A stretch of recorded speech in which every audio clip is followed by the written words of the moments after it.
Colin? Okay, I see the, yeah, thank you, Nick.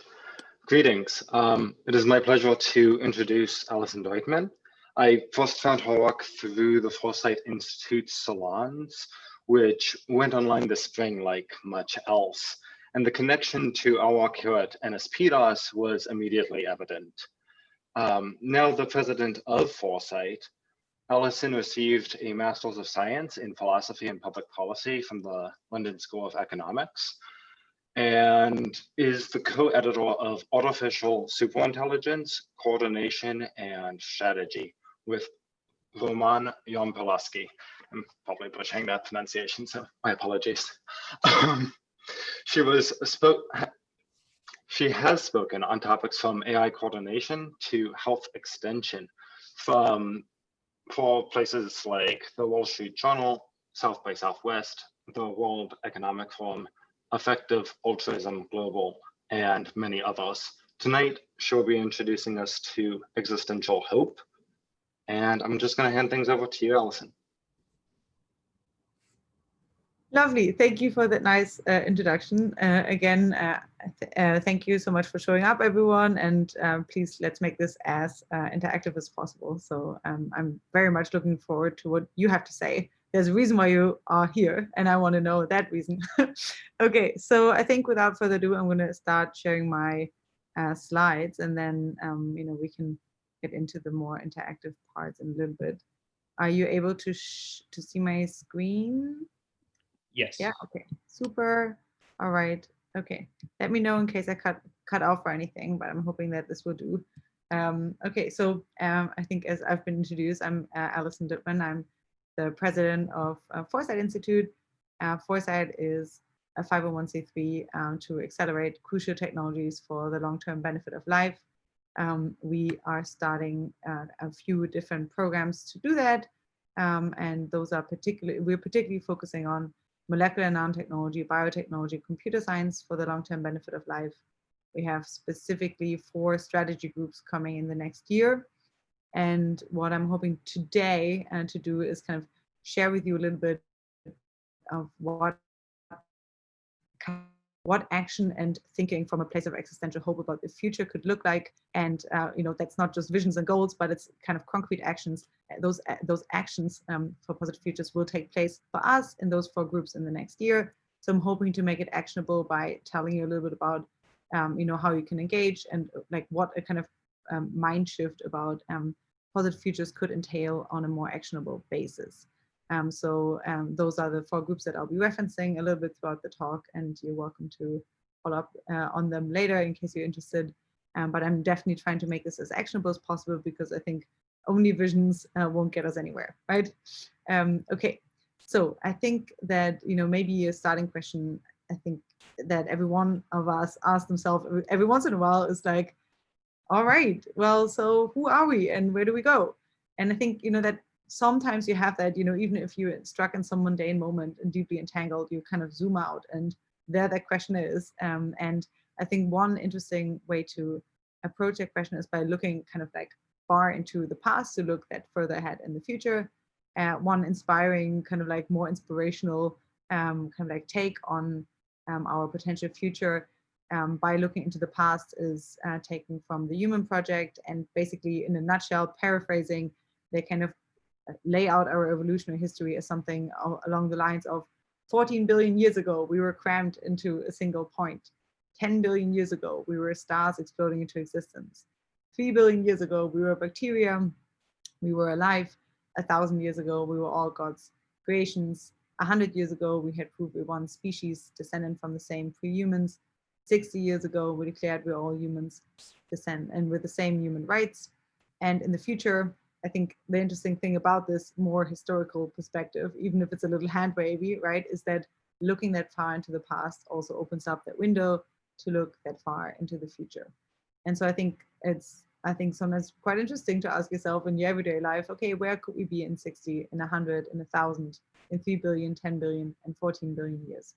And I think, that perspective has, at least for me, been kind of like a very prominent one since I can really remember. And I'm thinking that for many of you, it's the same thing. Otherwise, I don't think you'd be attracted to a talk like this from the get-go.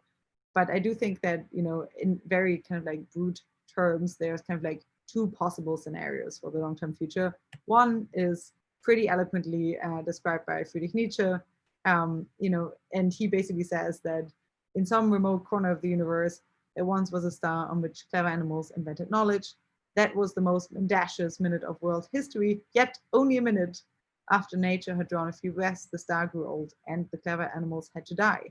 So this is kind of like one perspective. And this is, I think, a perspective of acting from, existential angst, potentially about the future, but definitely a very risk-focused perspective. And I think the interesting thing is that if you open up any newspaper right now, or shall I say like blog or Twitter feed, I think we can almost be sure that we headed into that direction, right?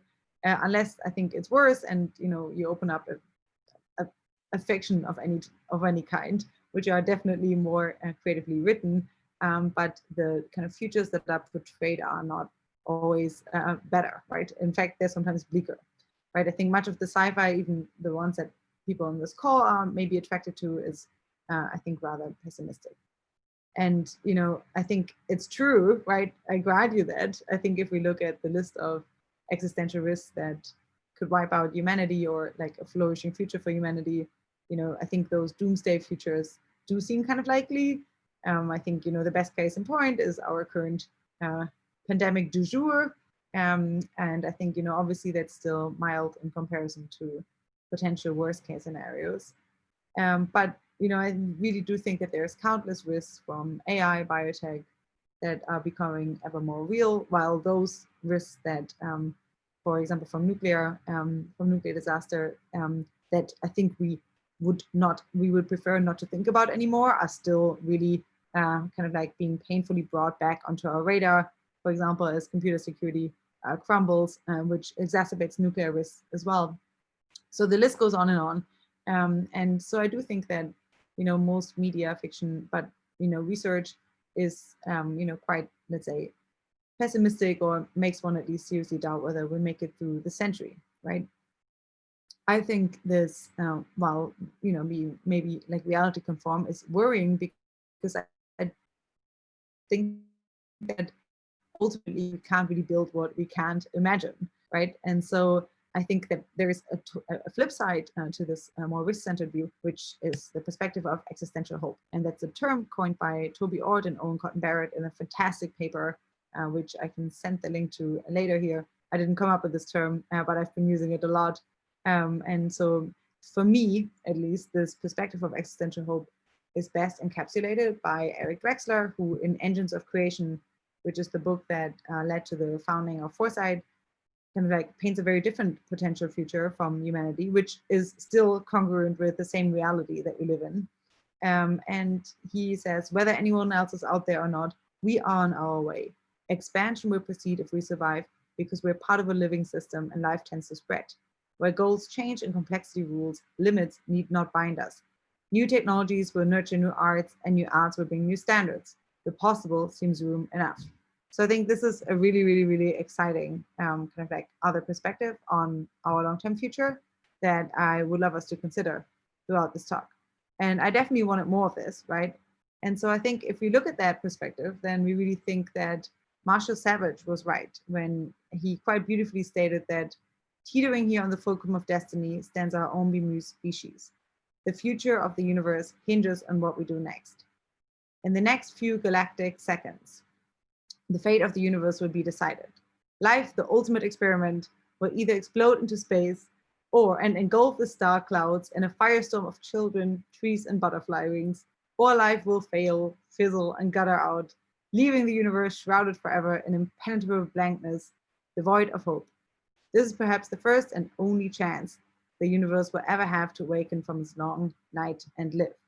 And so I think, this kind of like more lofty or flowery perspective really kind of like brings the point home that we do seem to be at this bifurcation point right now, where we can either leapfrog into those grand futures, or we can kind of fizzle out. And I think obviously this is a simplified perspective. There's countless of other perspectives in between those. But I think ultimately, we are at this kind of unique point in history at the moment. And I think for me, that was a rather kind of like discombobulating realization, and I didn't really think that I had much of a direction really. So what I tried to do then is create the website existentialhope.com. And this is very, very much a work in progress, but it kind of like was founded on the idea that, okay, what would it mean like to try to get oriented on our kind of possibilities and also on our risks for the long-term future? What would it mean to actually try to come up with a way of doing like almost like a registry of the different options that we have, and also the different technologies that are really important for making headway on the options. So if you go on the website, don't do it now, do it later. But basically what we're starting with is kind of like more kind of like flowery visions of humanity, then a few documents on, okay, what are really good organizations that can lead to a better orientation and direction. Then what are the different technologies that are important to get us there? And then finally, you know, what are the communities that you can join and how can you contribute on this? The overarching goal of this is that ultimately we're hoping to create kind of like an onboarding document for civilization for the very long run. And so we are hoping that, you know, ultimately people here on this call maybe even can contribute to this as well. And, you know, this is another kind of like page of this website. Ultimately, this is supposed to be an onboarding document for the next generation. If you're interested, I really welcome you to contribute to this.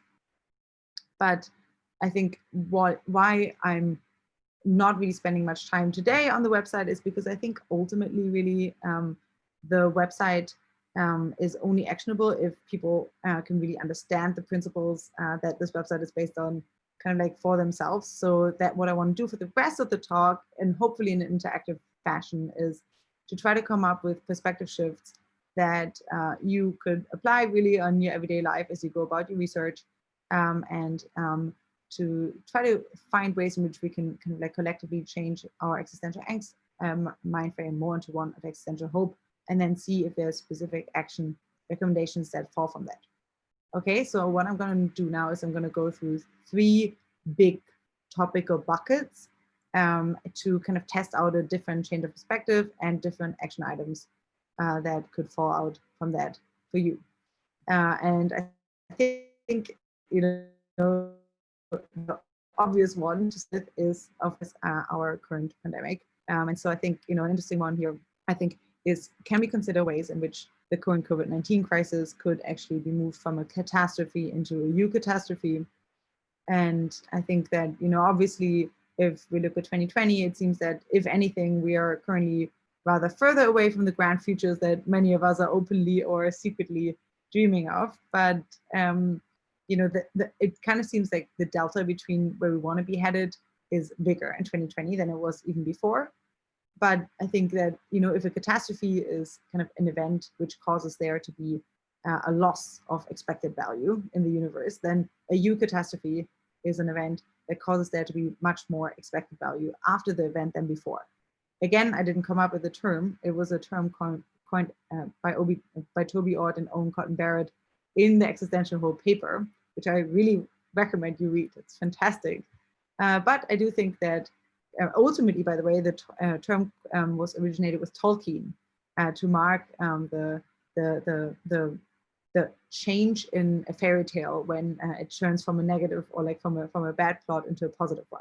So I think that's a little fun fact on the side. But I think ultimately there may be a few opportunities right now to steer the current crisis as it's ongoing from a catastrophe into a eucatastrophe. I think we're now at a point in the crisis where we're not kind of like shell-shocked anymore, and we can kind of like really work on more long-term solutions, right? And I do accept that this crisis is really real. It's costing lives still, or again, right? It's again ramping up. But I do think that there's something to be said for thinking a little bit longer term about how can we turn this crisis from one of a catastrophe into more of a eucatastrophe. So what we did with Foresight, basically with the beginning of the crisis, with the beginning of shelter in place, I should say, we started twice a day meetings with a community that grew to over 600 contributors. And we met twice a day to allow people from different time zones to attend. And first, we really just tried to kick in and see, okay, how can we help different vaccine efforts, collect money, how can we distribute PPE. But then over time, as this community kind of grew and met very regularly, twice a day during lockdown, online, of course, we try to screen opportunities for long-term change more and more. And so what I want to do now is basically give you, I want to do like a little kind of like, yeah, back and forth. I'm going to give you a challenge that we discussed in those 10 weeks that this community met, and I'm going to share the report with you later. Don't look at it yet, otherwise it would be cheating. But what I'm going to do with you is I'm going to share a challenge that I think is pretty obvious in COVID, and then I want to know from you what is an opportunity that is inherent in that challenge, and what would it mean to seek that opportunity, right? And I'm going to give you maybe 2 or 3 examples. And then I'll give you a challenge, and I would love for you guys to come up with an opportunity or a way in which that challenge could also represent something positive. And let's make it as concrete as possible. And no worries if we don't come up with anything. I have a few examples, but I would love really to hear from you. I'm hoping, or I'm sure that you're all also cooking up something that is one way or the other affected by COVID. Okay, cool. Let's move to the first thing. I think the most obvious one is obviously kind of like COVID was one of the first, I think, civilization scale problems that many of us had the fortune of witnessing, right? And I do think that, you know, an immediate challenge of COVID that became apparent was all the collateral damages that we could have never predicted, right? For example, damages to supply chains. We had shortages of really all kinds of the most random things, right? We had civil unrest, we had international tensions. So all of those kind of like collateral things, this kind of like avalanche unfolding on kind of like the really our whole global ecosystem was, I think, kind of interesting to watch, right? There was this rat tail of effects that suddenly kicked in with COVID. And, you know, I think this is really a pretty strong challenge. And I think we're still kind of like seeing more side effects kick in. But on the other hand, I think as we're still trying to kind of like still get PPE directed, or still trying to kind of like redirect the stimulus funds and so on, I think that one really interesting opportunity in that came with this is kind of the first time that many of the civilization spanning problems that many in this community care about already, it's the first time that those are becoming kind of like, are becoming a global focus, right, in one way or the other. So it's the first time that this community is kind of like in the spotlight and is like, yes, suddenly those things exist. I think people realize that now, and I think Jan Tallinn called it quite accurately a minimum viable catastrophe, because while it's still pretty minimal, it is at least big enough that I think, let's say, more mainstream folks pay attention. Christine Peterson, who co-founded Foresight, had another really beautiful term for that. She called it like our modern Sputnik moment, in which we also realized that maybe we are behind on areas that we didn't want to be behind on, like in terms of scientific progress that's needed to prevent future pandemics. This is definitely one, I think, where not only do we realize, you know, that we are behind on preventing risks, but we're also behind on crucial scientific foundational progress that would have allowed us to deal with risks like this much better. So I think, you know, this is really the time for us for all of you guys, and to claim the narrative, and to make sure that, you know, funds don't, like the stimulus money doesn't get kind of like squandered in more short-sighted projects, but really gets put to more long-term uses, right? And there's a few organizations like BARDA, for example, is one that I'll speak about in a second again, but there are a few organizations like that, and it's not just Foresight Institute, right? There's a lot of really amazing organizations out there that could really need help. And, you know, I think existential risks are still severely underfunded. And yeah, so this is a very good time to actually make a claim for that. If you think that's still too washy, let's move on to the second one. I think, you know, a really obvious one was really individual health, right? I think initially we had this immediate challenge of saving lives, right? And I do think that inherent in that is also the opportunity to think about more, okay, what does saving lives actually mean on a more longer term timeline, right? How can we switch from this immediate kind of focus on sick care to more preventative care, and to actually having healthier lives for all of us for the long-term future. I do think that, I mean, I am myself very much in favor of health extension, so I'm a little bit biased here, but I do think that if there was ever a really good point to make, or like an opportunity to make an argument that we should really care about aging much more than we do, because it is the root cause of many of the diseases that we care about, then I think that time is now, right? I think that it's the first time that really insurers, banks, all of those organizations that may not usually look aligned with more preventative care, in the sense that that the aging community cares about, all of those organizations are suddenly realizing the strong correlation between an individual's, at least like chronological age, and their at risk, their risk factors to COVID. There's such a strong correlation that I think, you know, right now there's a really good, unique opportunity to make a case that aging should really be on the forefront of our minds as we try to go to pandemic preparedness in the future. I do think that there's a few ways in which we can do that institutionally, and we should definitely make that case on a regulatory basis, just because, you know, the governments have such big funds to direct. But on the other hand, I think now also with increased kind of like citizen awareness of your health, we actually have a few kind of unique moments where we could actually use the fact that people are becoming much more aware about their own health to try to set set more decentralized structures up, such as, for example, health commons, by which we can kind of like collectively share the data that we are tracking and then share into the downstream success of this data.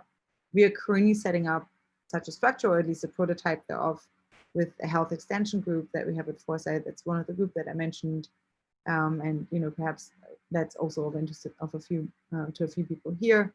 I'm not so sure, but it's just one of the many things that we could be doing. And that I think is accelerated by COVID, because suddenly people really care and track their health in ways that they haven't really done before. All right, maybe I'll give you one more, and then I really want to hear from you. But I think a really big one, right, is governance architectures, right? I think one challenge that we saw with COVID, and maybe you can already answer this one. Why not? Let's try. But I think, you know, I'll give you an example, and then I see if you have others. But I think if there's one thing that became quite apparent in kind of like our current pandemic, then it's, I think, that our default governance institutions and architectures didn't really work very well, right? We had, you know, for example, rigidities with the FDA to approve things fast. We had the WHO and the CDC coming out with masks against masks in a time when we really should have already been wearing them. And so on and so forth. So I think, you know, they didn't drown themselves in prideful action, as we would say, I think, in Germany. So I think in that there's also the opportunity to realize, okay, which institutions have actually worked really well, and giving them more mandates, right? It's becoming kind of crystal clear that there were a few that worked better and a few that didn't really work so well. I already mentioned, for example, BARDA, the Biodefense Advanced Research and Development Authority, and I think that there's really good kind of like time to be made, or like an opportunity to kind of like push for reform and push for increased funding of organizations like that, because they're currently like it's ludicrous how underfunded they are, and so I think we shouldn't really waste that opportunity to push for more funding here. But I also think that, again, you know, we can maybe create better alternatives. We can realize that maybe decentralized communities that more focused on, let's say, more like local actions were actually super resilient and very effective in this crisis. And what would be ways in which we could give those more decentralized structures more mandates, right? And so I think that's a really powerful one. Is there one in terms of governance architectures? Maybe if anyone of you just wants to unmute themselves and like shout out a governance architecture or like a structure, a coordination architecture, a group, maybe that you were part of that worked really well during COVID, and maybe one that's still running or that was self-organizing, then, you know, now is a really good time to kind of like to name your personal heroes in terms of groups that were very effective at coordinating response, and what would it mean to kind of give those groups more mandate in the future. Does anyone have an example of a group that where you thought, oh my God, this group is really is doing all the things that our default structures aren't doing? Any examples? Just unmute yourselves if you have any. So I can go. One example that I found, and this is Nick for everyone. One example that I found very interesting was the way that state governments work to procure masks, because they knew that folks on the ground in, say, hospitals in their states needed masks and PPE. But oftentimes, when they tried to purchase those, the federal government would come in and like literally swoop in on the tarmac and like say, no, we're taking these, and just cite the law of the land or whatever the federal doctrine is. And so they would like work around the federal government in order to get the people that they thought that they were responsible for supplying these resources to get them those resources. And so I thought that that was a very interesting development in local knowledge and local response and resilience in the face of what became kind of an obstruction to getting people the resources that they need.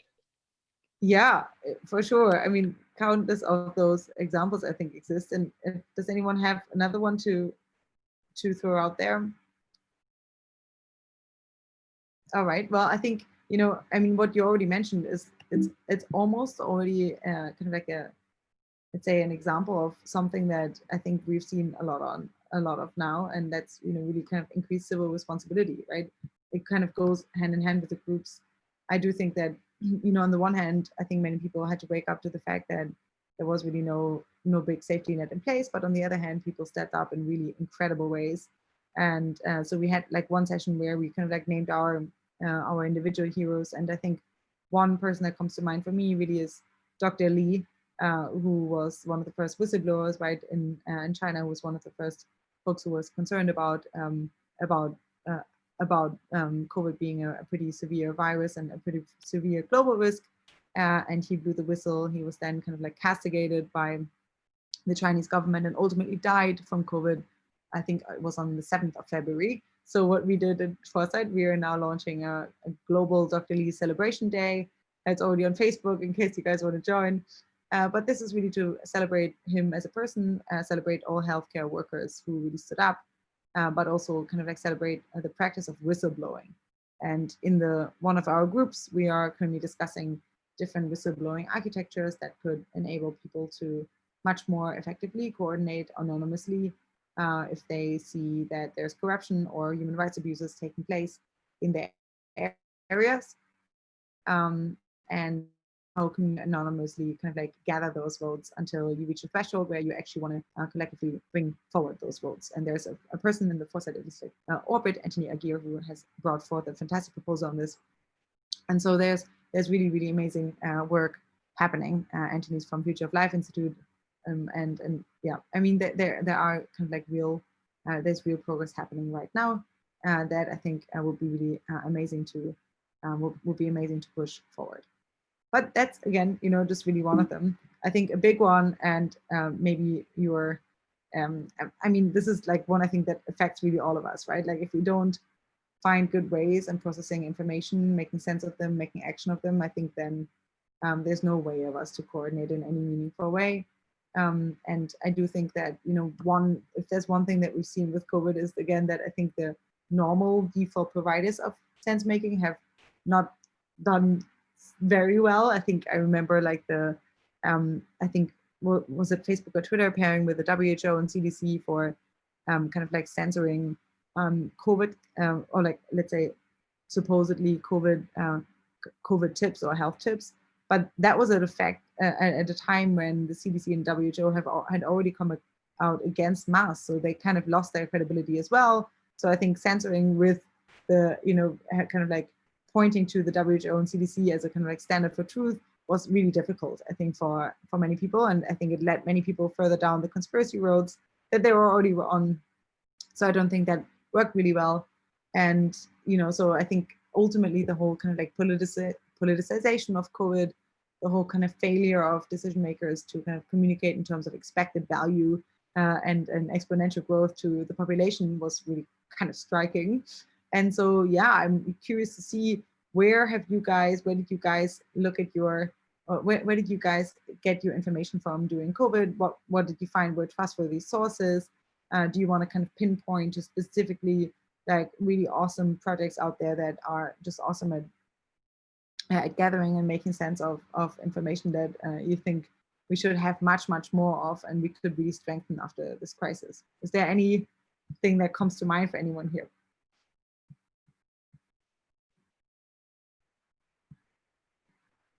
Well, I'm thinking that Transceiver may be one of the ones of how you trying to make sense. So I think it's a really good case in point. I think another one really, and this is really just to kind of like drive home. Actually, you know what? We can get to those in the Q&A, because I think ultimately, like what those examples should really show, and this one is definitely one I think where we have seen like a tremendous amount of opportunity in COVID, right? At first, I think I was really, this is a P, by the way, in case you can't read it. I was first really kind of like very worried when COVID first hit, that it would take, I mean, it is a very important problem to wrap your head around, but that it would also kind of hoover up all attention span that we have for the foreseeable future, so that we couldn't really address other large-scale problems anymore, right? And I think we've certainly seen that to some extent with climate change, right? Because many of the kind of many of the conferences that were supposed to be held around climate change couldn't happen. And so I think on the one hand, maybe it kind of sucked away a little bit of our attention from addressing other planetary scale problems that we have. On the other hand, you could say that it was the first time when people realized that they could actually have a really big impact, and that their individual actions could have a really big impact on our long-term future, even on a planetary scale. I think, the fact that many people brought down like the oil giants in only like 30 days, right? Just by the fact that we didn't use cars very much, really, I think, kind of like lifted people's spirits a little bit, in the sense that consumer choices actually have an impact. And, I think many of the, let's say, kind of like quite stringent behavior changes that we implemented for COVID, we don't really have to do much more, I think, if it was coordinated, to really get around to having a significantly positive impact on our planet. And I think by seeing for the first time that, oh, our choices really matter, I think this can be a really kind of like positive lever to get around to similar behavior changes in the future if they are coordinated. And again, I'm only having my technology hat on here. I'm super keen and pretty bullish on assurance contracts. So those are contracts by which basically you can kind of like assure others you will take a certain act if enough other people do this. This is basically how Kickstarter works, but there's different ways in which we can use that for coordinating kind of like citizen action on a really intractable collective action problems, for example, climate change. And so we are currently investigating a few of those and a few promising areas of those with the Intelligent Cooperation Group that we have going on at Foresight. And again, if you're interested in joining those, then perhaps I'll speak maybe about that we can in the Q&A, but safe to say that there is like real proposals for making sure that people's preferences get aggregated in a way where they can have the impact that they want to have. Cool. Okay, so all of the things that I just talked to you about are just one of the buckets that I want to discuss with you. Those are all kind of like using COVID as a way in which we can think about from challenges to opportunities, right? It's just a change of perspective that I think helps us kind of like find levers of opportunity in the current crisis, right? That's just one of many, I think, that ultimately I'd like to talk about. I do think that it's pretty present, because I do think that basically pick any topic that you may care about. Any topic is undergoing profound changes due to COVID, especially the long-termist relevant ones. So I think if you work in that area, you should think really hard about, okay, is there a way that I can offer my skills to someone who works in government policy around this, or anything really, because I don't think that you will have that much agency anytime soon after this, right? It's a really unique moment to kind of like push for change, because I think the emperor has no clothes on, and people are really just trying to figure things out at this moment, and still for some time after. So I think now is a really good time to have multiplier effects to your actions. But that being said, COVID is really just one of the ways in which we can have kind of like an existential hope mindset and think more about new catastrophes. Now I want to talk about one that may be of more interest, immediate interest to many people here on this call, which is space. So this is one that's a little out there. Maybe actually just, do you want to do a show of hands who here is actively interested in kind of like long-term futures in space? I'm thinking that it's everyone because that's why you're here, right? Okay, I'm raising my hands. I'm seeing a lot of other hands raised. Okay, just making sure that we're on the right call. So maybe, I mean, this proposal, I preface it with A, again, this is not from me, it's from Eric Drexler, and B, it's definitely pretty out there. But I think it embodies another kind of existential hope mind shift, which is if you have two really, really hard problems, why not try to create a solution that is difficult to implement, but it solves both of them. And so this is what I'm going to talk to you about now. And I welcome your questions in the Q&A about this. There's a lot of things that still need to be fiddled out with this proposal, but I'm currently writing a book on intelligent voluntary cooperation with Mark Miller and Christine Peterson, and this is one of the examples that we use. So the problems that we're going to tackle with this proposal is space resources and AI automation. So bear with me. First of all, I think, you know, if we look at kind of like our long-term future in the universe, I think we can really kind of like acknowledge, all of us, that our time window to act is really shortening. Not only because there's less and less, I think, space resources to get the longer we wait with exploration, but also because currently there's a few actors that are gearing up right now, and in the absence of any other proposals, the ones that will get there first will just claim the resources that there are.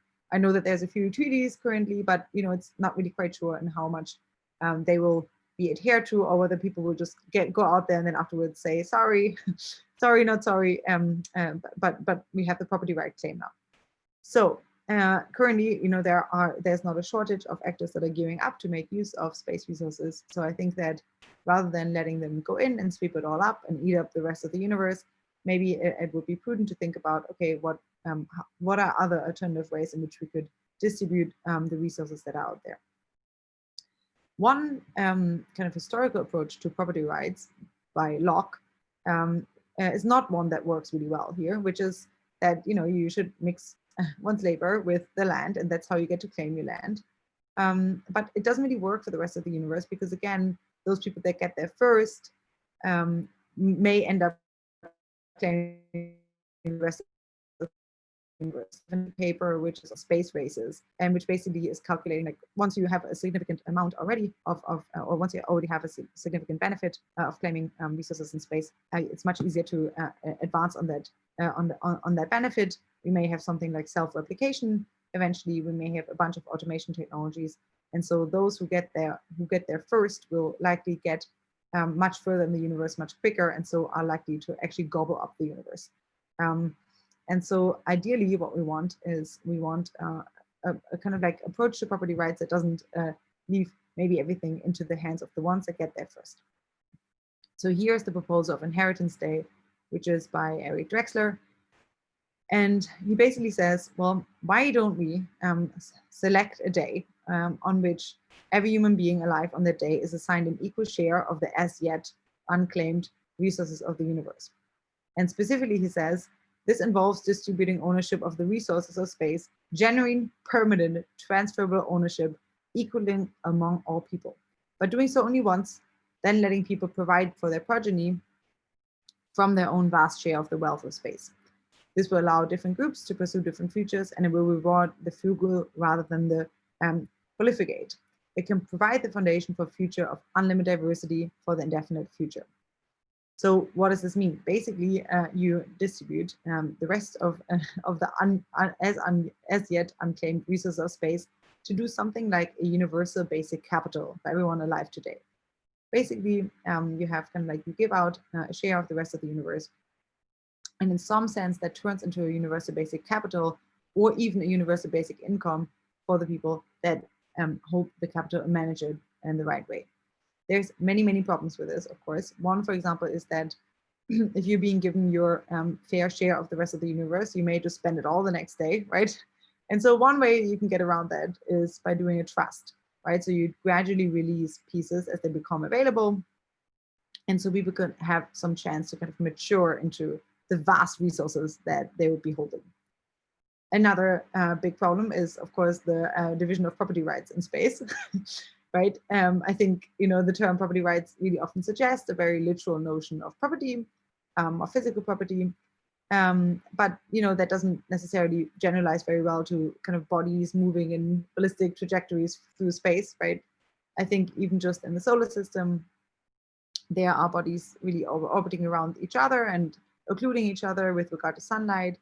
So, you may end up with like interesting problems such as, can you develop a Dyson sphere between me and the sun, right? If you didn't hit my orbit, does it mean that you didn't violate my property? Even if I can't receive energy from the sun anymore, right? Property rights are really, really hard to get right. Even we're not doing a terribly great job already in real life for this, right?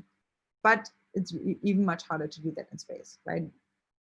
Defining, if we look at property rights as a way to describe rights to things, so the rights to things really as a proxy for the right to do things, then figuring out what people want to do in space is hard, right? But I just want to say that we're already making progress with something like carbon credits and so on, because we're already finding new ways of kind of like dividing up what may count as valuable property on Earth. And it is just really a way of extending that in ways that it can apply to space. Ultimately, I think I would be proposing something more like a blockchain-based title registry for resources in space. So the problem is that even if we knew what we want to allocate, we may still we have to still find a way to allocate that in. And I do think that something like, a ledger on which we could perform something like a title registry for those space resources for everyone alive at that day would be a good idea. That again sounds easier than it would be in practice, but the idea of kind of using a blockchain for kind of like typing in or like at least like noting the different property right claims of people on Earth for space is that governments don't really have a claim to space resources yet, right? So there's really little interest in abolishing a blockchain that would just stake claims on the rest of the universe in a way where it would actually benefit everyone, because now there is either a property right for everyone that previously didn't have one. So everyone is either like better off or equally off as before. So I do think that using something like a blockchain, even though it may sound outlandish at first, is actually like not a bad idea. I do think that inheritance day maybe something like it could be like Bitcoin in the sense that it starts off kind of concerned with space resources, of which really I think most people will kind of count this project off as crazy, right? maybe many people here on this call are already doing that, and that's fine. That was the same for Bitcoin in the beginning. And most people will ignore it, but a few people won't. And a few people will be attracted to it for ideological reasons, right? And or because of the anticipation that maybe sooner than most other people think, space will actually be kind of important for our economy. And I think once there's a tiny pocket of the people that would actually accept the property rights as they would be on the blockchain, then there will be more people, because suddenly there will be people that those people can sell to. And again, most people will just kind of count the whole project off as crazy. But eventually you start, just like with Bitcoin, with a very small audience who accepts those property right claims. And then there's growth at the frontier of this audience that expands over time.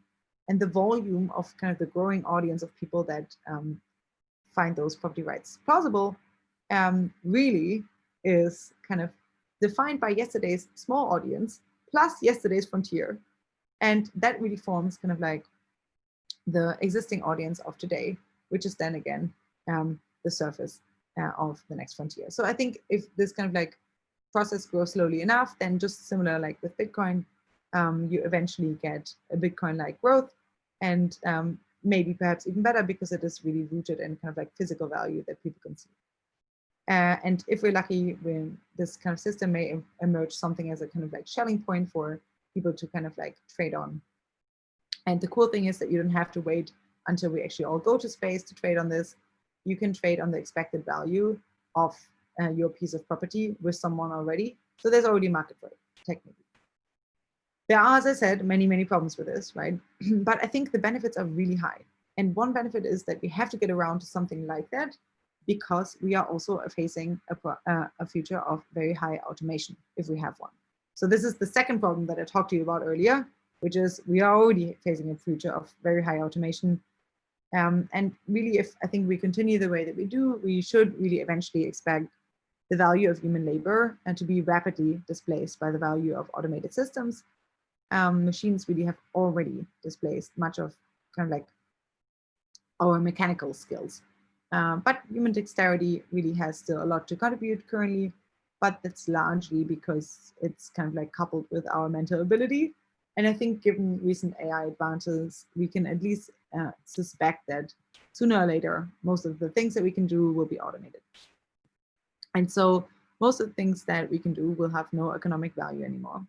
And at that future point, though, I think we shouldn't really expect to gain very much from our value, from our labor anymore. But that future point in the economy, if an economy is already kind of like so productive that we can't really contribute very much anymore as humans, that's also an economy that grows very, very, very rapidly, as Robin Hanson makes clear in Age of M. Perhaps the GDP is doubling in weeks. And I think any economy of that kind of like scale really offers extraordinary returns to capital. And so if humanity enters into this future without really being very well prepared, then we will be left in a future where neither our capital nor our skills have very much to contribute. But if we implement something like Inheritance Day, where suddenly we have lots and lots of capital in the form of expected value of our space resources, actually there may be a future in which we can live and trade, get returns on our capital and live reasonably well. So I think both of that sounds quite outlandish, but do you see what we did here? We took two really, really hard problems and try to find a solution that, even though it feels unlikely and kind of like sci-fi, it would solve actually both of them. So I think something like Inheritance Day really, I think, may allow us to reduce the risk not only of automation, but also of kind of like the space races that we see. And you may think, oh, this is so outlandish and it's so unlikely, but Jan Tallinn once, when he described AI risk, he kind of like referenced a thought experiment involving negotiations between humanity and a powerful alien fleet that doesn't care about humanity. And he says, even if we could secure just one galaxy out of billions as a consolation prize for the losers, this would translate into 50 personal star systems for every human alive today. This illustrates two things. First, even if we mostly screw up, things may turn out to be pretty okay in the end. And second, the worst case we can do is continue our current political zero-sum games, which cost us 50 galaxies per second. So the cool thing is that this point holds for Inheritance Day as well, right? Even if some might deem the details, such as the choice of the date or the exact distribution of space resources, as arbitrary, just the sheer size of what's available may still mean that everyone is much, much better off in just accepting this proposal.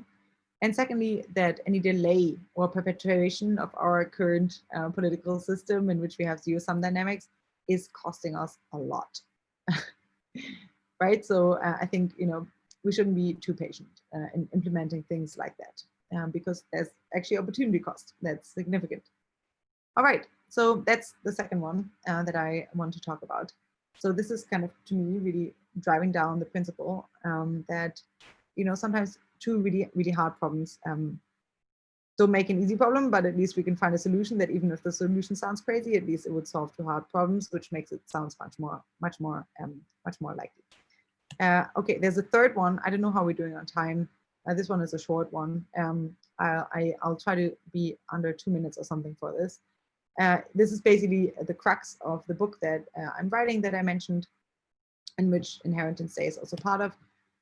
But basically, I think, what I got from talking with Nick before is that, many people here, or at least the whole project of the Transceiver series, is about trying to bring a perspective of humanities into thinking about the long-term future in space. And so I want to kind of like put that on its head and say, okay, what can thinking about the long-term future in space already teach us about making better choices in terms of our values right now? And I think there's actually a lot that we can get from that. So I think, there's this really interesting like sci-fi story that is by Eliezer Yudkowsky, where basically he imagines, oh, 1 second.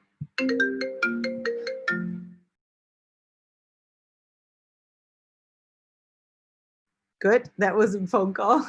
I'm not taking that yet. I was just getting to the most outlandish part of the talk, which is basically it's based on a proposal by Eliezer Yudkowsky. It was a sci-fi story that he wrote, 3 Worlds Collide. Has anyone here read that? Fantastic, very, very, very, very, very far out sci-fi story. But he's talking about, in a nutshell, oh my God, I can't do this without spoiling it significantly. So if you don't want a spoiler, then please listen away. But basically he talks about humanity is out there. It's meeting an alien civilization. It is totally appalled by the moral values of the alien civilization because it turns out they eat their own babies. But this kind of like moment of moral high ground doesn't last very long, because soon enough we'll meet the next alien civilization, which is appalled by our moral standards, just as we were appalled by the moral standards of the other alien civilization. What that teaches us is that, evolutionarily, it isn't really advantageous for us to eat our own kids. So we have a pretty strong aversion against it. In fact, it would be a pretty stupid thing to do evolutionarily. For those baby-eating aliens, it was evolutionarily advantageous, and it made perfect sense in the way that their mind architecture and evolutionary environment worked. And so, just like many practices that we find moral or that we find good, are at least somewhat partly shaped by our mind architectures and by our evolutionary settings, and I include cultural evolution in that. Just like that, other mind architectures are also shaped by their own context. And so I think an interesting thing to kind of like, why I think that's interesting is because my personal focus is on AI safety.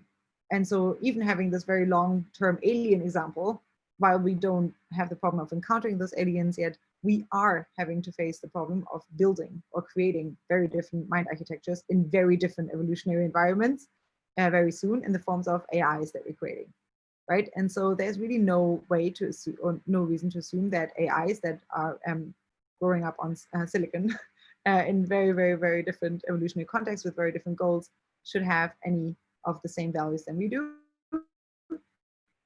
And I think that it's really hard to see why that would be wrong, unless it harms humans, right? So I think, having taking that perspective, or taking this very long-term space, like space thinking, actually tells us something about a still outlandish problem, but a little further home, which is creating other artificial minds. But I also actually ultimately think it can tell us a lot about how we live our own lives, right?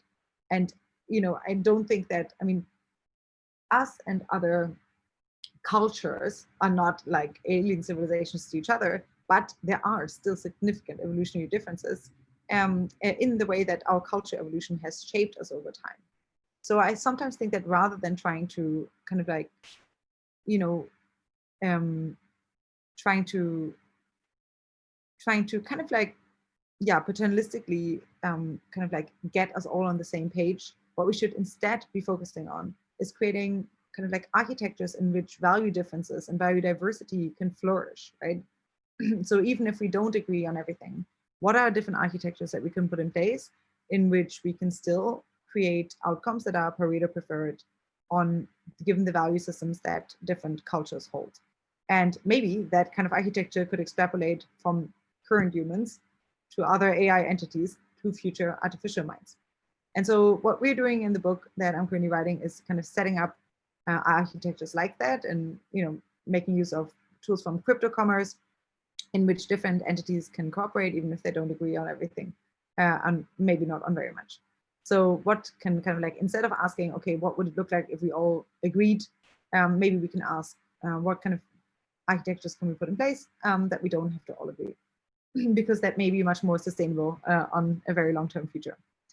All right, well, so I think with that said, those were the three different kind of like scenarios that I walked you through. We had flourishing futures from COVID-19. So what kind of risks in COVID are also opportunities. Then we had inheritance day for universal basic capital. So kind of like how can we take two very, very outlandish problems and find an outlandish but okay solution to them. And then lastly, kind of like how do diverse worlds require diverse values, and how can we create kind of more architectures that allow for value diversity and in fact celebrate it. So if you're interested in learning more about any of the particular projects, then feel free to get in touch with me. As I said, we'll be kind of like shedding light on those based on 4 different strategy groups in the next year. And they are all already on our website. One way to join them is via a fellowship that we are launching. The application is already open. The stop of the application process is on November 30. So if you're interested in kind of like being sponsored to one of those tracks, then I welcome you to apply. I'm hoping that there is kind of like overlap between what people care about here or what this fellowship offers. But yeah, basically, what I'm hoping to kind of just convey is that if there's really hard problems, then there's usually a way in which those hard problems signify a significant kind of like downside risk. And there are potentially ways in which this kind of like big change could also mean that there's that much of a big leeway to create positive upside risk. And I think by thinking a little bit creatively, even if it sounds outlandish, we can often find those opportunities and make them more real. And if you're interested in thinking more about this and also acting more about this, then I welcome you to join those groups. But that's, I think, it for me, and I welcome your questions. And I may share the fellowship link directly here in case you're interested in that. Yeah, that's all from me.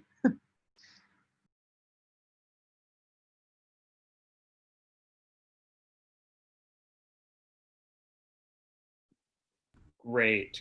Thank you so much for that. Great talk, great ideas and different subjects to think through.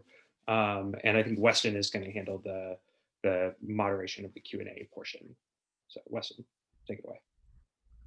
Yeah, so if anyone does have any questions they'd like, they can add them to the chat or just kind of, use the raise hand function or just jump right in. We're at a sizable group that we can, I think, manage that.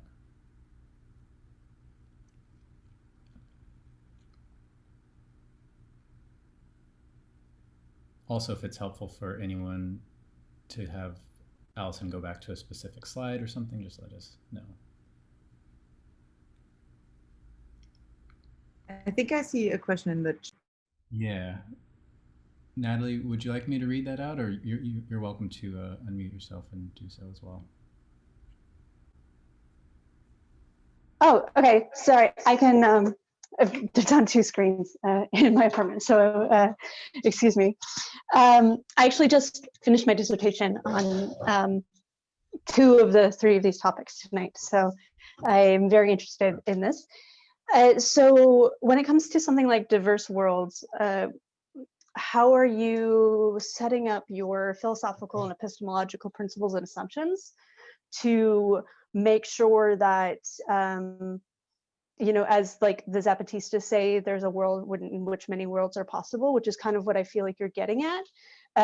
But and obviously that's like very philosophical question, and you're really talking about technology in a lot of ways. But I'm just kind of wondering, like, where are these ideas coming from, and what are the assumptions that are being made about like the idea of humanity? Because like a lot of my work is actually on the ways in which abstract conceptions of humanity actually fails to adequately conceive the human. So that's my question, kind of.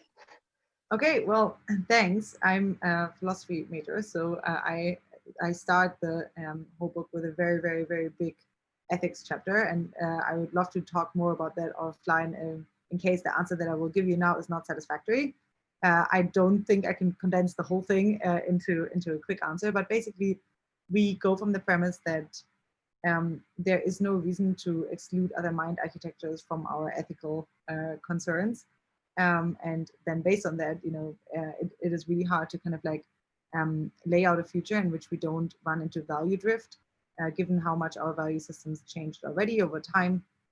And given the fact that there's likely no stopping to that for now.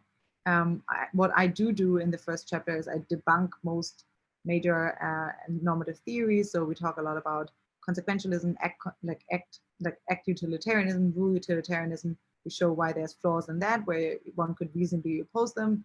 We go on to deontology and show, okay, if you have a deontological mindset, why may there be objections to that? So why may one reasonably not agree with that? Then we go to virtue ethics. We do the same thing for virtue ethics. And of course, that's only 3 from a variety of different ethical theories. But we kind of say, hey, listen, there's like pretty reasonable concerns about all of those. It is just the case that philosophy hasn't agreed over like all of the course that has existed on which of those theories is right. And so it's unlikely that we will in the near-term future. Meanwhile, we still have to kind of like get around with each other. And so one way in which we solve that is I propose a reflective equilibrium for ourselves. So basically that's it's based on Rawls, more reflective equilibrium, by which basically for individuals, we can make progress based on our own values by seeing how much our actions and our intuitions align with the moral principles that we uphold. If they don't align, we can kind of update either our principles, our intuitions, or our actions. But on a global scale, we can't really we shouldn't rely on the fact that we will all ultimately agree and converge on something like a coherent extrapolated volition of something that we would all want if we lived closer together, we're more the people than we wish we were, and so on. So in the absence of that, we should, I think, create a system that accepts value differences, in fact, even celebrates them. I think, you call it like I think utopia of many utopias or something. One more technical way to describe that perhaps is a Paretotopia, by which basically you're growing the pie so that if different factions disagree about specific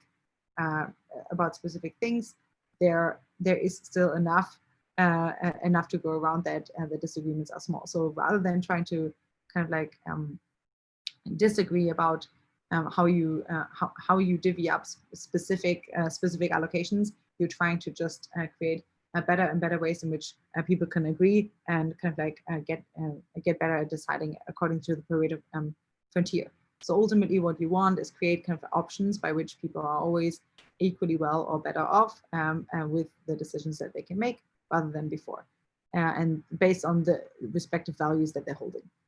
That's a very kind of like wish-washy way of saying that. If people are interested in the whole framework, then I can share more resources to that, but that's that, yeah. Thank you.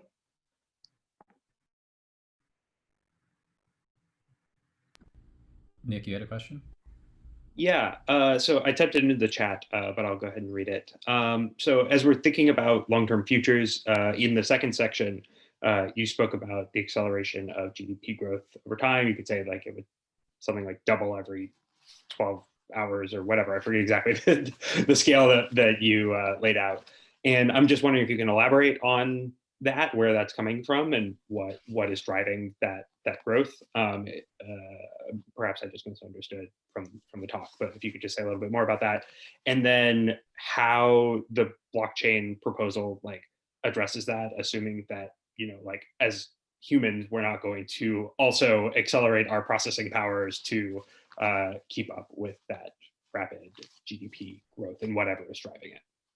Yeah, I mean, in a nutshell, that is basically, what I mean. If people want a longer exploration of that, it's Age of M by Robin Hanson.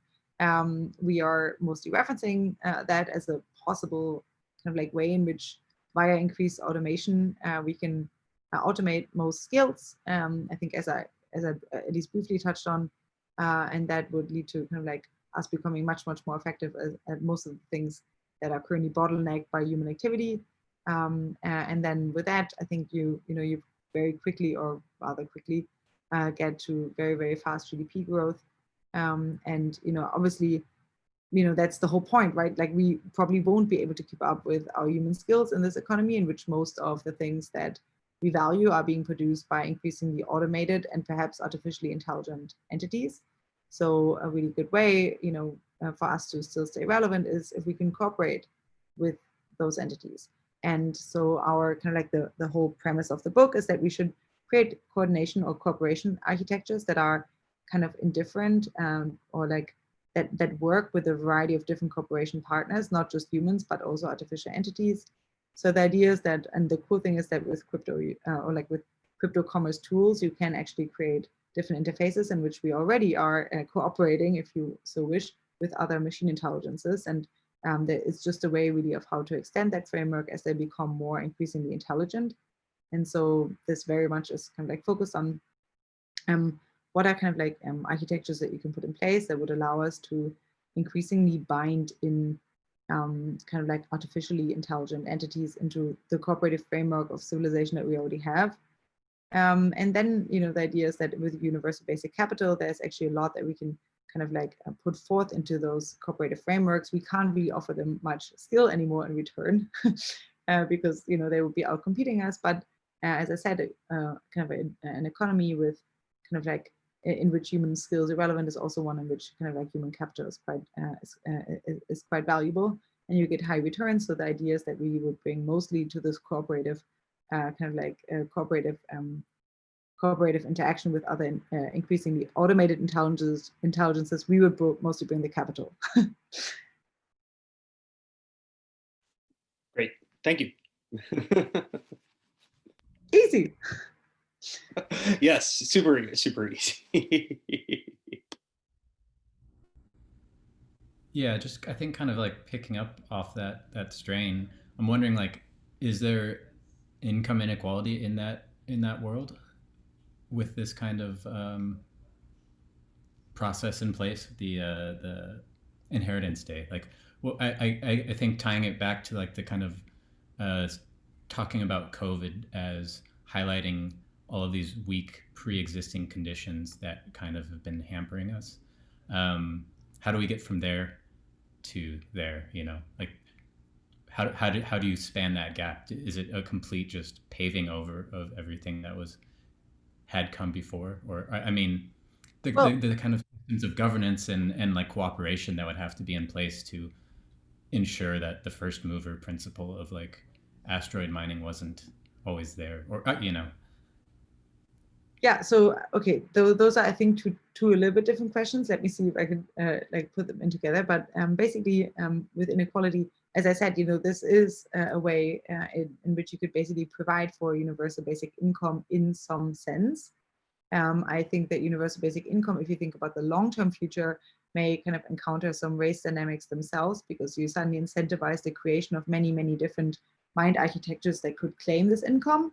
But if you have something like universal basic capital, in which basically you can trade on the expected value of capital, then those who wanted to pursue very far out expansionary futures could buy the shares of others that have more short-term preferences from them. And so by that, you already have a reallocation in the short run. So that would basically mean that those who want to trade off their long-term shares, they can basically get a UBI by doing that, without running in, I think, into the incentivization of creation of other mind architectures. And the other question of how do we get there from the current world is, I think, as I try to say, right, like with this kind of like tongue-in-cheek way of saying, it's like Bitcoin. It starts because no one really thinks that it has value, so no one shuts it down. By a few folks just creating a property rights regime on the blockchain that grants everyone currently alive a claim to the rest of the universe. That sounds so outlandish that I don't think there's much reason to shut it down right in the starting gate. And the idea is that if this can grow permissionless, right, as it does on the blockchain, then over time, not many people have a reason to shut it down, because everyone is better off than before, because everyone now has a claim where there wasn't one before. And then over time, it may actually get some legitimacy, because if I was trying to do something in space, and I know that there's already folks claiming that they have some kind of right to that particular resource, if there's enough people at that point already kind of like buying into that resource claim that's already registered on the blockchain, then for me, it's much easier to also accept it and buy it off of that person, because it's really not very expensive at that point. And so by having more people just accept that precedent by actually trading with that precedent, because for them it's also no biggie, right? Like rather than just going out there and claiming it myself, why don't I just purchase it? Because that would even in the eyes of those crazy blockchain folks that are claiming that they have the right to that, even in their eyes it would then be legitimate.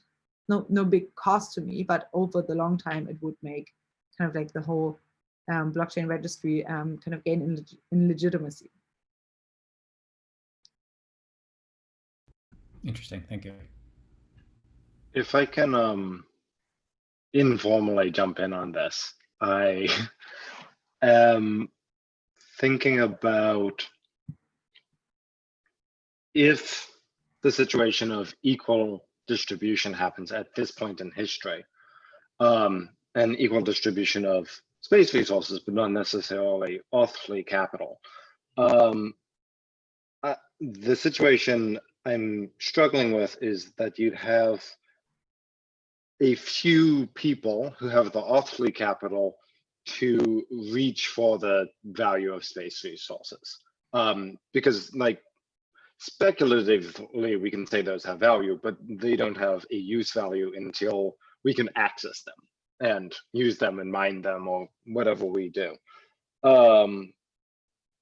So to get the only people who have incentive to buy, you know, and move the market of speculative space property would be people who already have established capital on Earth. And, you know, right now we can see that with new space, and in a lot of ways, the unchartedness of space right now is being used in that way. Is like we see a lot of legislature being pushed through by corporations to make that happen, even without people having access to it.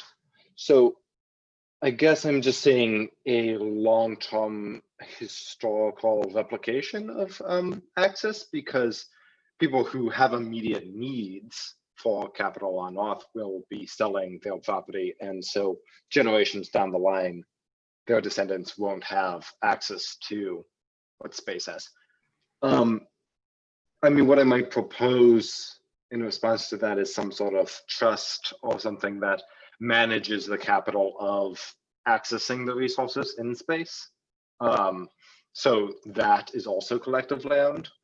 But I guess I'm putting that out there as a question and challenge to that point. Well, I did propose the trust. I don't know if that didn't come around. I did talk about the trust. Yeah. Okay. Yeah. Maybe I misunderstood how the trust was being utilized. I understood that as like slowly distributing the resources or the ownership of the resources, but not necessarily how we access them. And so I'm thinking about a trust to manage like research and development, early mining operations, the capital that has to come from Earth to get to the space resources first. Yeah, I mean, I think that there are different ways to set up trusts. We are lucky in the sense that not all of the universe is immediately available. So I think that means that in the sense that, you know, we, even if we wanted to right now, we really couldn't reach it. So I think that gives us time to grow and to find out what parts are actually useful in what way, right? Like, you know, what does it mean to have property even in space, right? And then on the other hand, it also gives us time to kind of like grow into and mature into the ways in which we want to use it later. So I think for that, I think setting up a trust is natural, because it only, like, space only gets this, or like only becomes available gradually.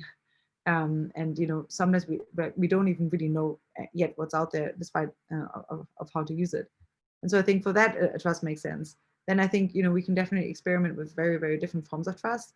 One thing that I think is interesting to look at is our historical examples of trust. One example is the Polish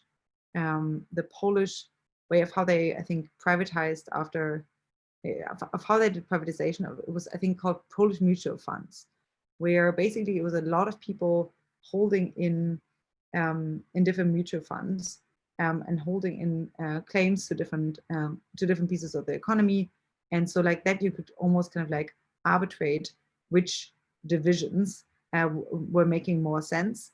So I think all I'm saying here is that we don't have to make kind of like a firm decision right yet, luckily, because not everything is available. What I would really welcome is a lot of experimentation in crypto commerce with different types of perhaps even trust holding, so that over time, those that like work better for people will get more legitimacy. Those will be the blockchains that more people will be coordinating on, and those will fall out as the legitimate ones. I'm not proposing a specific structure here. I think for that, there's so many things that still need to be figured out.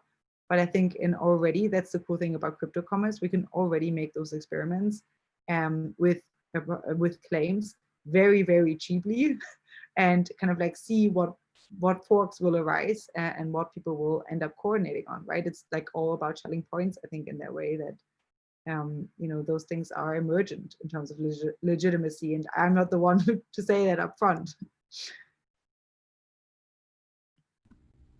Nina, you had your hand up? Thank you, Weston. Thank you, Allison, first of all, for your talk. I thought it was really exciting and interesting, and I really personally needed to hear something about hope at this moment. So my question, and I really mean this like not to be annoying, but it's something that I am like is always thinking of and tortured by, which is like we're in trying to like imagine a radical, hopeful future. Is there any chance of escaping capital? And like I just am wondering, like, blockchain is capital. It works on the same logic.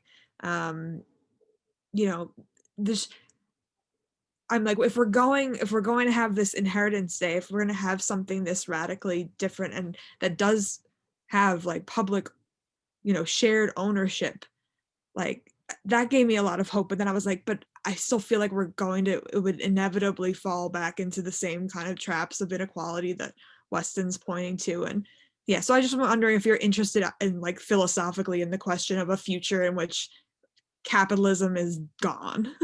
Is that even remotely possible? I think ultimately, I think the way in which I propose them, it does rely on individuals kind of like holding their own shares, right? I think that, there's like, to me, and maybe I'm begging the question here, or like I'm dodging the question, but to me there is like, you want futures that are normatively desirable while being realistic. And I think if we want to make it very hard, we can try to rely on the best in kind of like in I think human nature, and try to create something totally off the bat, but it's not play tested yet, so it's not really sure whether it's actually going to do better. Again, I would say let's experiment with everything we can in structures in which we can have contained experiments. Let's learn a lot and let's grow a lot. In the meanwhile, let's work from the system that we already have. It has, if you look at history, already kind of like done us a tremendous amount of good. And let's try to kind of like come up with innovative ways in which we can make it work better for more people that are currently there. And I do think that this, to me, still looks pretty, I think, like capital aligned. But I'm not saying that this is the non plus ultra. That's why I think crypto commerce is so interesting, because it allows kind of like, I think as the earlier question asker said, kind of like a diversity of utopias, right? Ultimately, I do think that kind of like structures in which everyone can kind of like, for me, futures in which everyone can create their own utopia in a voluntary association with others, in which they can band together according to their own principles, whether they're capitalistic or not, is the non plus ultra. I think one of the most inspiring pieces that I ever read is Atomic Communitarianism and the Archipelago by Scott Alexander. And he writes basically about a future in which value-aligned minds can create their own utopias, and whether that's a totally communist kind of like luxury space communism, or whether it's like kind of like crypto anarcho kind of a utopia on the other end. They should be kind of like not mutually exclusive, but they should actually stay in some ecosystem to each other. But that's all. Thank you so much for that answer. That was awesome. Can you drop the name of that text in the chat so I can read it soon? Thank you.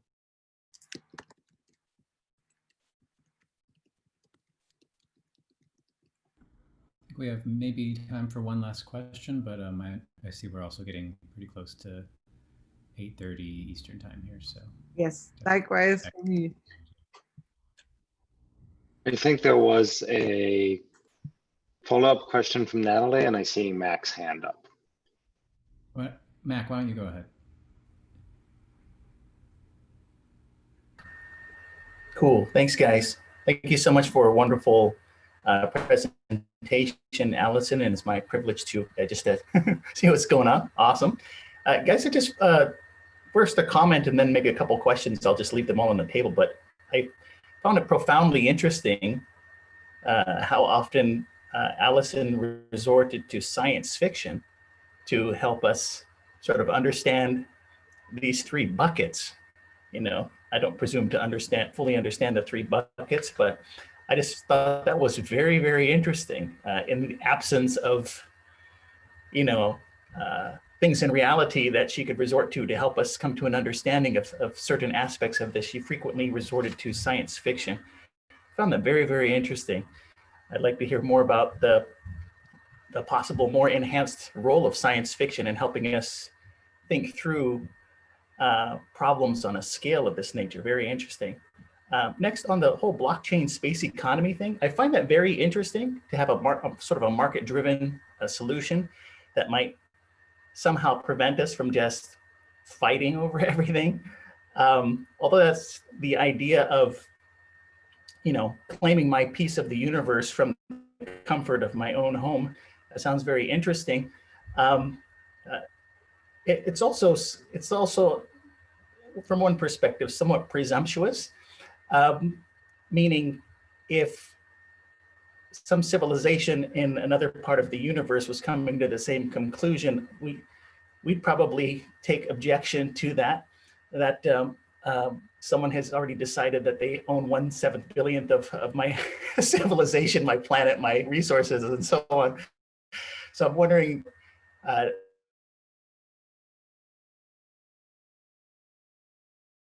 proposal for come across other intelligent life that the more Sorry, like, Mac, plummet.